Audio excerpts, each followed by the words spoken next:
Hi, my name's Sharisha, and I'm here to tell you my distributive bargaining story.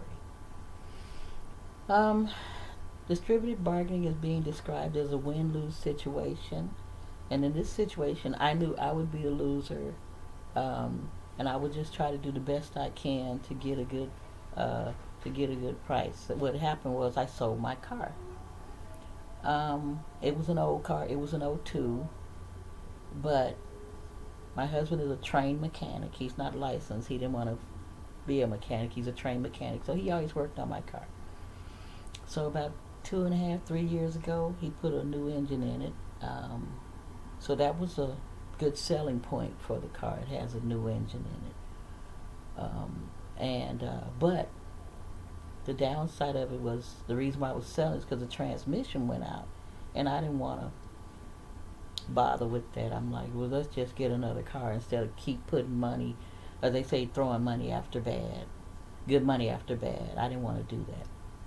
So I'm personally not good at the negotiating part because I get impatient with people and all their questions. So I let him do all the negotiations part.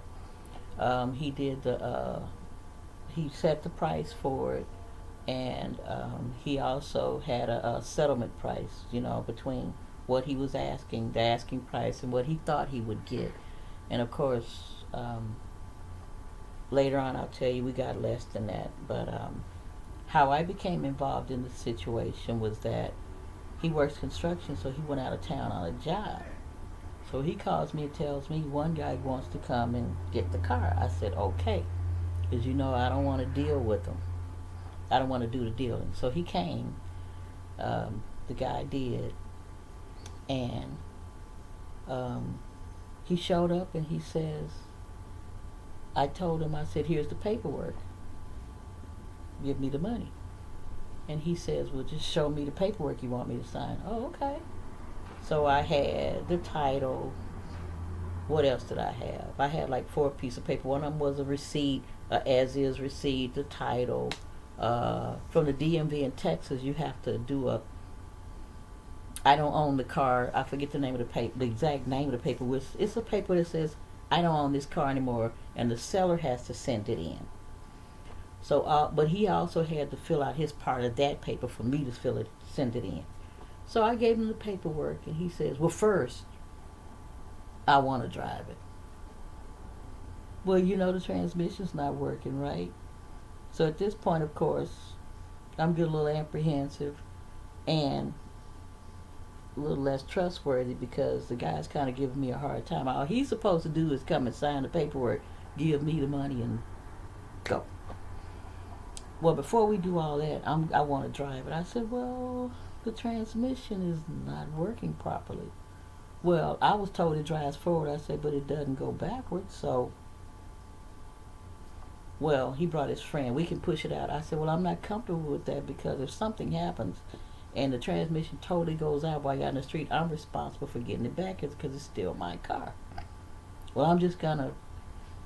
Okay, so I agreed to let him drive it around a circle. I literally live on a street that you can drive and make a U-turn and come right back. I was like, okay, you can do that.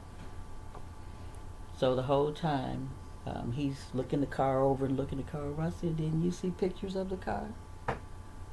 Well, yeah, but I didn't see. I said, okay, it's an old car, correct? So my trust is going down and down and down, and my patience is getting thin. So after he drives it, he brings it back. He didn't drive it but maybe 5 minutes. He brings it back to the driveway and says, I'll give you 200. Excuse you? I tell you I have no patience. I gathered up my paperwork. I turned around. I said, did you or did you not settle on a price with my husband over the phone? Yes. What price was that? I forget what he told me. He told me the price. I said, so why are you here offering me 200? I went in the house. Because I was concerned I was done. I walked off. And I shut the door. So he called me, okay. Went downstairs, got ready to fill out all the paperwork. And when I gave him the title, on the title, I filled out the address. It was actually a duplicate title because I thought I lost the title. I filled out the address in the wrong place. The address, but it was signed in the correct place. So the address being in the wrong place really doesn't matter. I've sold cars before. Like I said, my husband does this. If we usually privately sell our cars when we get ready to buy new, we don't trade them in. That's what he likes to do. So he goes, the address is in the wrong place. I'm like, but that doesn't matter. Well, they're gonna at the DMV. It's wrong, and they're gonna want a new title. I said, they're not gonna want a new title. This doesn't matter. Well, I can't use this title.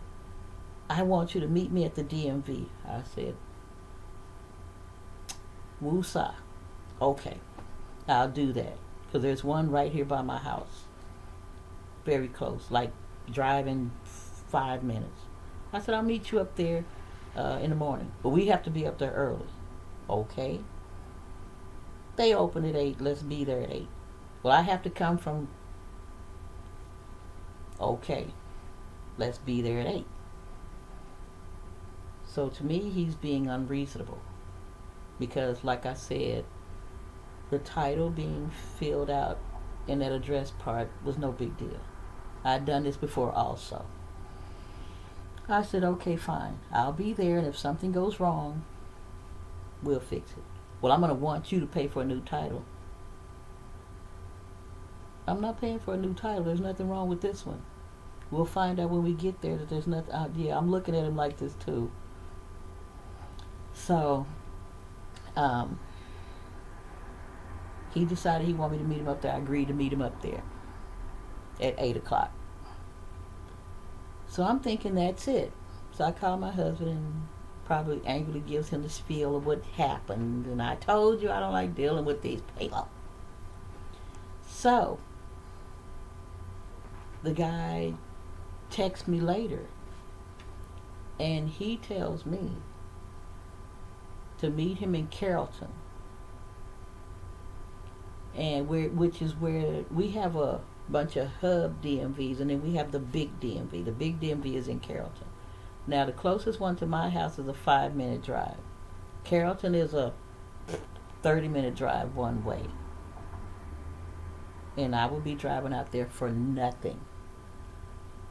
So what I did is I totally, completely broke off negotiations with that guy. I called my husband. I said, call this guy because I'm really not happy right now. I'm really, really not happy right now. And tell him I'm not going to sell to him, because I broke it off because I felt like he was treating me like that because I was a woman. He wasn't belligerent, but he was sometimes very condescending, and I thought he was being unreasonable because he didn't need a new title, and I definitely wasn't going to drive 30 minutes to pay for a new title, because that's what he wanted me to do, to drive way out to Carrollton and get a new title. Not doing that. So what ended up happening is it set a couple more months, and of course in that time frame, of course I was willing to just get rid of it. So there was a time concession, because there was a time frame involved, because the registration was running out, the inspection sticker was running out, things started happening to the car, the battery died. I'm like, just get rid of it. And that's why I let him deal with it, because with selling things, like I said, I have zero patience. So we just sold the car last week, which is a few months after we first started advertising it. And our selling price was much lower than our initial price, but like I said, we ended up just wanting to get rid of it because I didn't want it to sit there any longer. And like I said, we advertised it as a mechanic special for someone who was willing to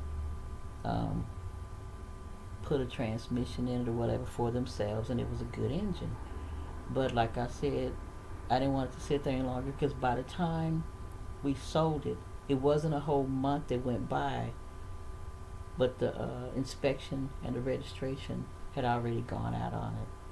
And I was like, I'm not going to put any more money into it. I'm not going to get another registration. I'm not going to get another sticker. We just need to do something. We need to do something. So that's my distributive story, and I'm looking forward to learning more, because even though I'm a patient seller, I'm very patient with people and helping them negotiate through their differences.